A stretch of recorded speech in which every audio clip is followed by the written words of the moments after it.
1 jam mencekam di Intan Jaya, pergerakan Kogoya CS tertangkap drone. KKB mundur ketakutan. Jumat 10 Mei 2024 sekitar pukul 2:30 terjadi kontak tembak KKB dengan TNI Polri.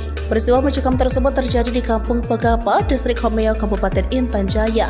Mengutip Humas Polri.co.id, baku tembak terjadi lantaran KKB melakukan perlawanan. Kabid Humas Polda Papua Kombes Pol Ignatius Beni Adi Prabowo SH SIK Mkom membenarkan peristiwa itu.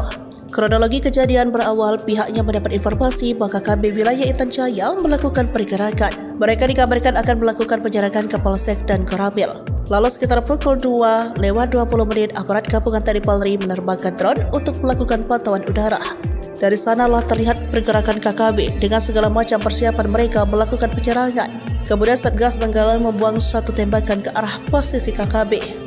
Peringatan tersebut langsung direspon oleh KKB juga dengan tembakan, hingga akhirnya terjadi kontak tembak. Ignatius memastikan tidak ada korban jiwa dari kedua belah pihak. Kontak tembak sendiri berlangsung 1 jam. Pasca baku tembak, situasi kondusif karena anggota KKB dikabarkan melarikan diri. Sementara itu, Kapolres Intan Jaya AKBP Afrizal Asri SIK mengatakan, saat ini aparat gabungan bersiaga guna mengantisipasi terjadinya aksi gangguan keamanan.